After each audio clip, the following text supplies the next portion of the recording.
Good evening. I want to make a couple of announcements. First of all, I want to let you know that James Reed has been moved to ICU at Abilene Regional, not doing well, so keep him in your prayers. I talked to his son, Tony, after church this morning, and apparently he is unresponsive and not looking good. So keep James Reed in your prayers.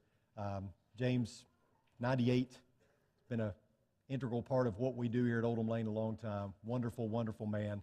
Please keep him and his family in your prayers. I also want to remind you, if you haven't already, before we get to the first of the year, order the book, the one-word devotional book. It takes one word each week and has 5 devotionals on that word, and we're actually going to be studying the word of the week every week on Sunday mornings here at Oldham Lane. This is something that was compiled by the folks at Mount Juliet Church of Christ in Tennessee. David Shannon, who was the preacher there, is now the president at Freed-Hardeman. But it's a great study. A lot of churches have done it this year. We're going to do it next year. So every Sunday morning, even with some of our Bible classes, we're going to be looking at the different words. So what we do is we take one word. And if you look at the table of contents, it has a different word for every week. They're all grouped together, and so we'll take that one word every Sunday morning, and we will dissect it and preach on it and make application. And if you'd like to follow along in the devotional book, they're $3. You can go to onewordstudy.com. I think we've been advertising it on the screen, and you can pick up your own copy. There's also a study guide that goes along with it. I think they're about out of print, but if you're able to get that, that'd probably be helpful as well.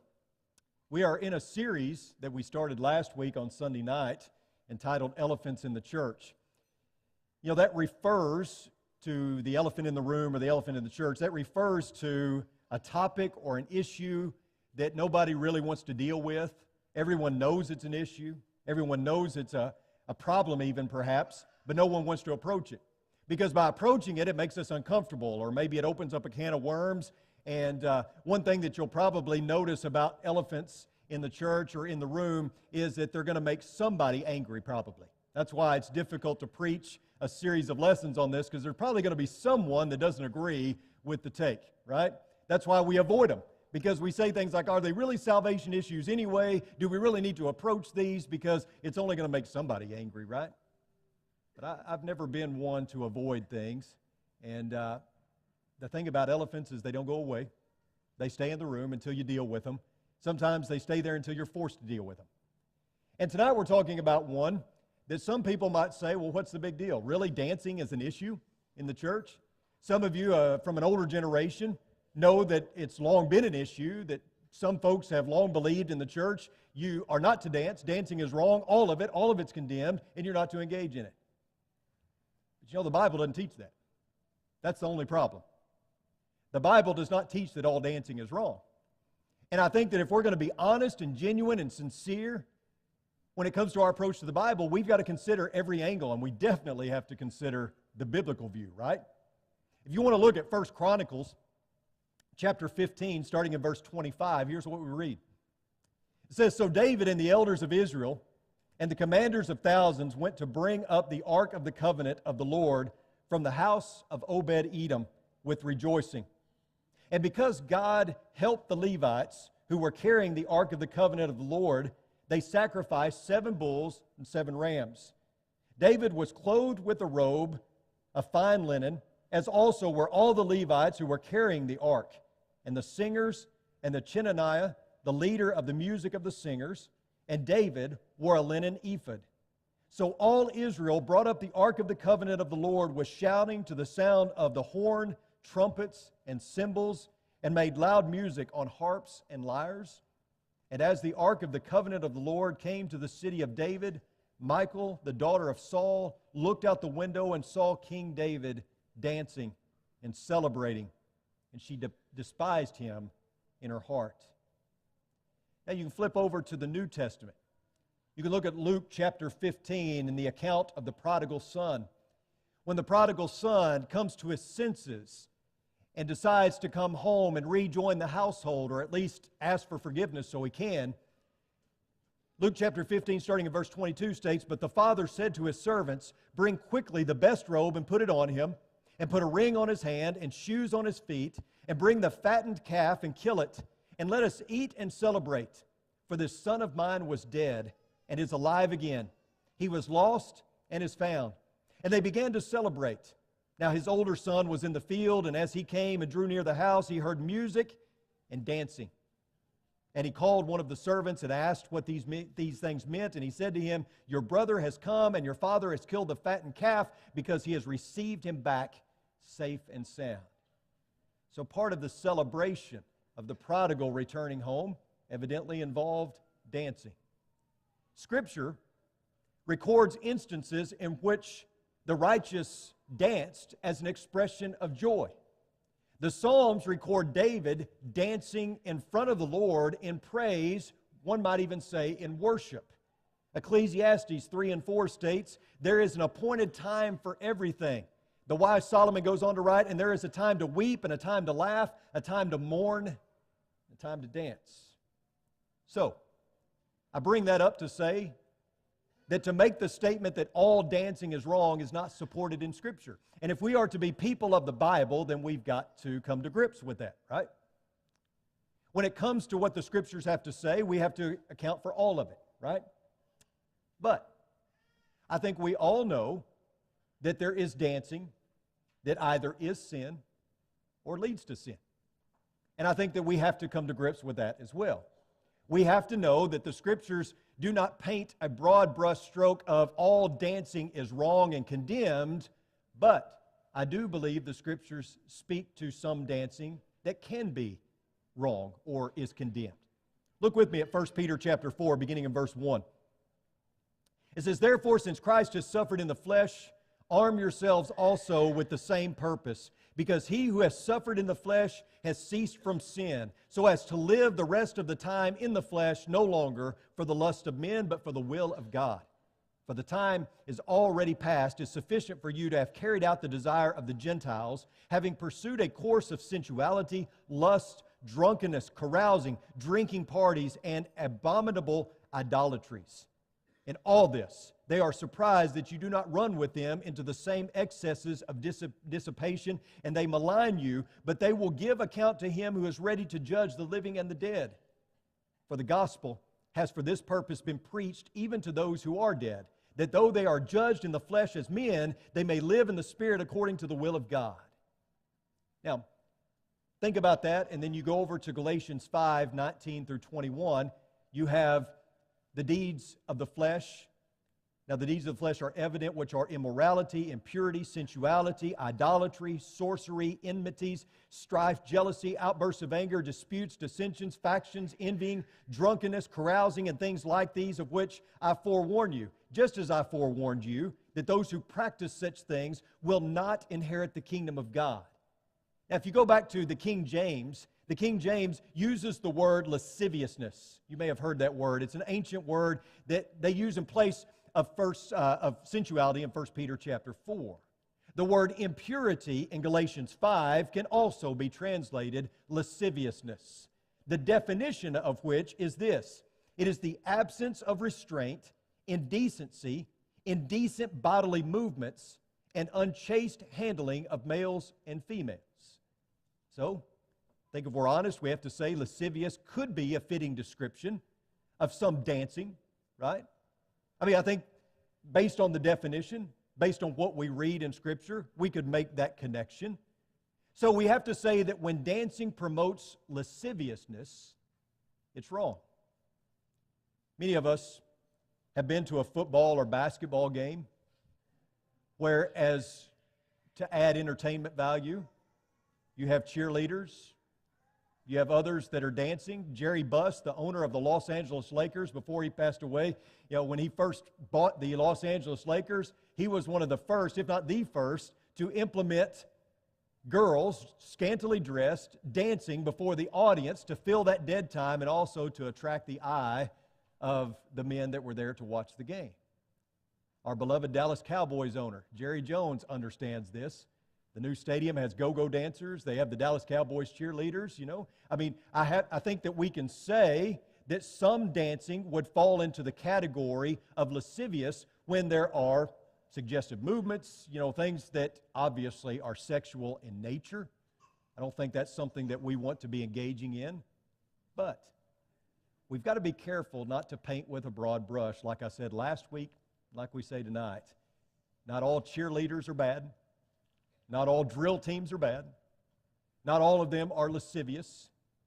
But I think that we have to say that there are situations in which dancing could be considered wrong and something that we want to stay away from.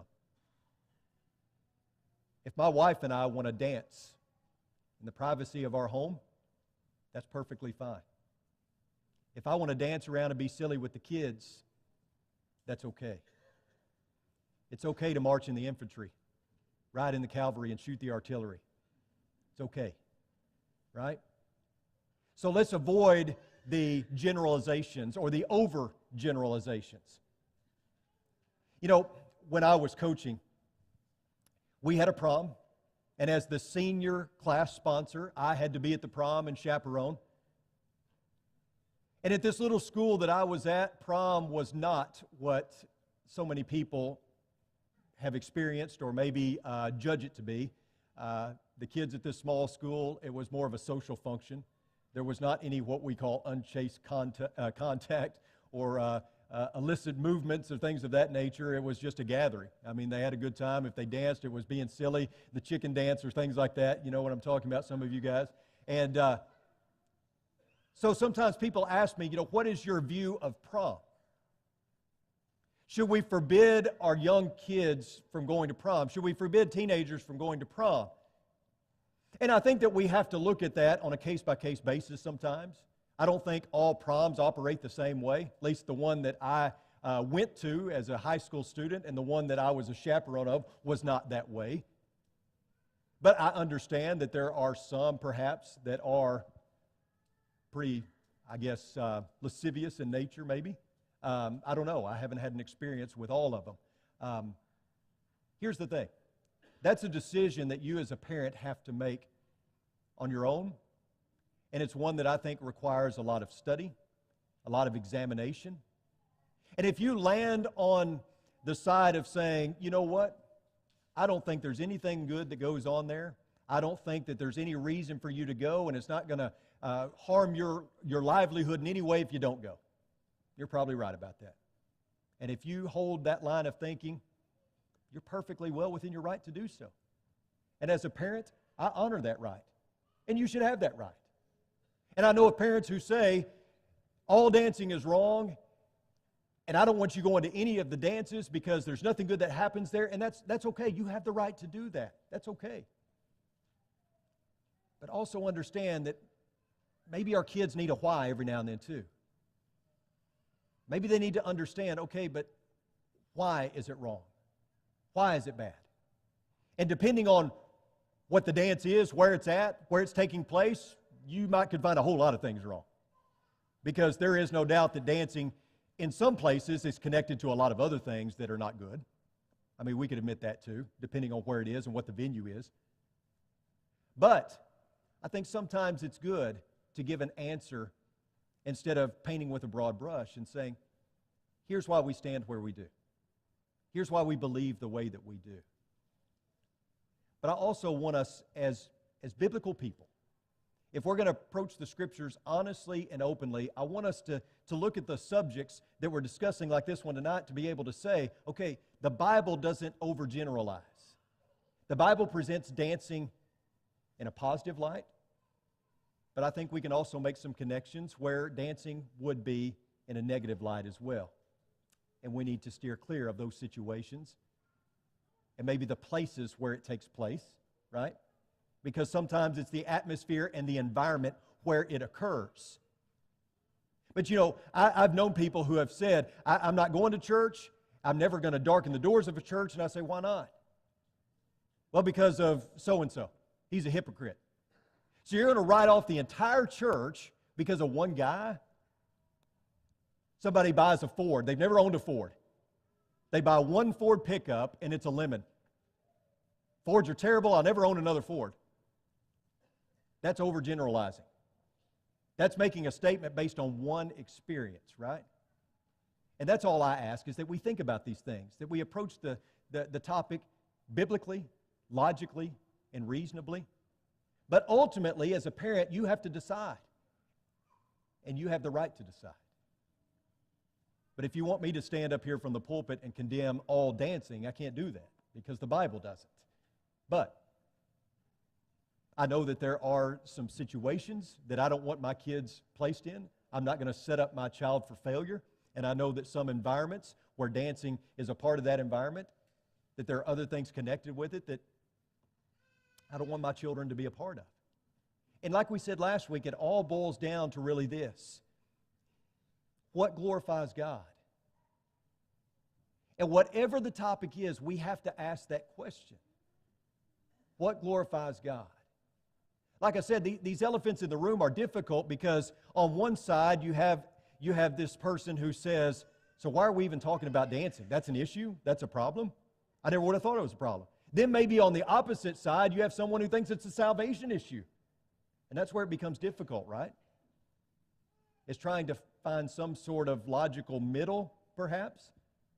I mean, listen, if it's a salvation issue, we got to call it what it is, right?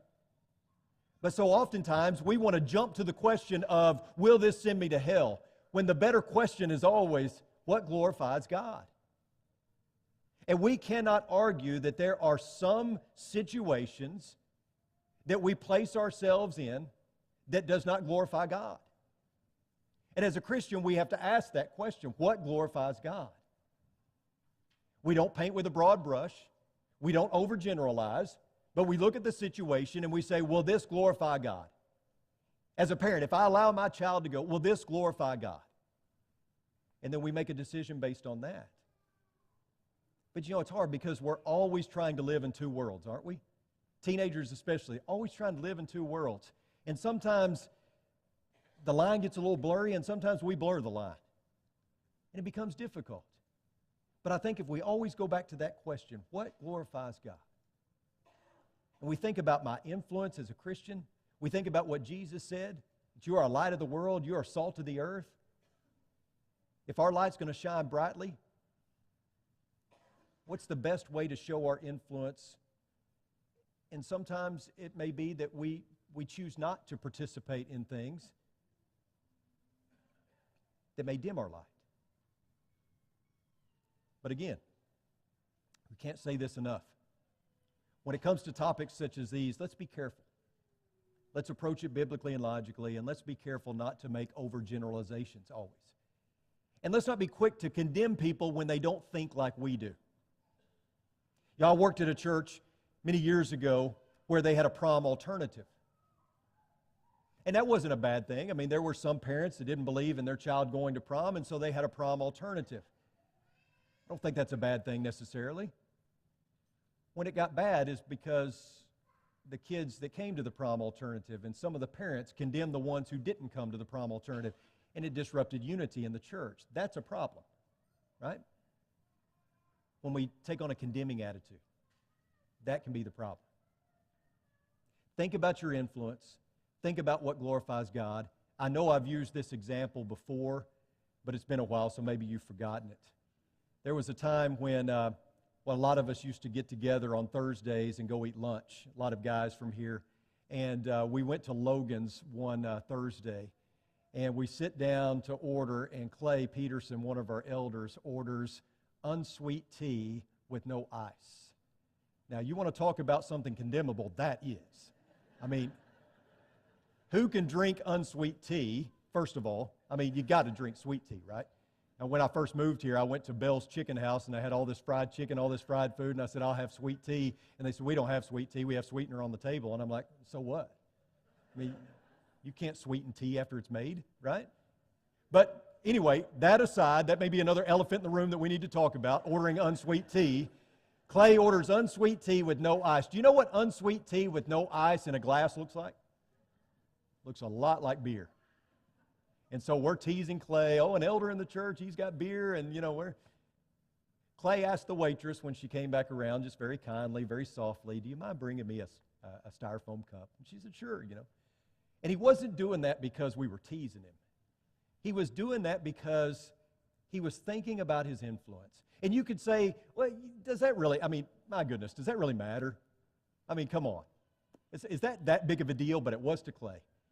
And I respected him even more that day because he was thinking about his influence. And he was thinking about the way that other people would see him. And that's all I ask that we think about as well as Christians. Can you dance? Can you go to dances? I believe so in certain situations, depending on the environment. But above all, when it becomes something that is difficult to discern, if it becomes something that is difficult to kind of to mete out, then I think we have to look at what is my influence, what glorifies God, and rest there. So, in a couple of weeks, I'll be away from you next week. Jake will be taking over. We're going to talk about sex, something the church doesn't talk a whole lot about. And I would tell our parents that I think it's going to be okay if your kids are in here. I do. I don't think it's going to go in a direction that you would be uncomfortable with too much. I mean, it's always my job to make you uncomfortable, right? But I think you'll be okay with them being in here. But we are also going to have kind of what some television shows do. They do an after the show where you have questions and answers. So after that sermon, those of you who want to, you can move up to the front, and I will sit here and answer any questions that you might have about this lesson, the one prior to it, the drinking lesson, or the one on sex. And we'll do that periodically as we go along. Another idea that we have that we'll be doing with you is one of these lessons in this series will be on pornography, and Blake and I will be co-preaching that, and we'll also have a question and answer period during that time as well. We want you to be able to ask questions. Folks, I realize that as the preacher, sometimes I am giving my unexpert opinion. I always want to rest where the Bible rests, but sometimes, you're left with trying to just land somewhere, and you hope it's the best possible place, right? In the absence of a direct thou shalt not, I mean, sometimes it's difficult. And so I know that these elephants in the church and even the question and answer period afterwards invite or open myself up to some things, but that's okay. I think we need to talk about these things if you have questions or even criticisms. That's okay. We're all friends here. So hopefully this is helpful. Hopefully it's helpful as we go along. And if you have a need tonight that we can help you with, we want to pray with you, study with you. Whatever we can do, Clyde's going to lead a song. Come up here as we stand and as we sing.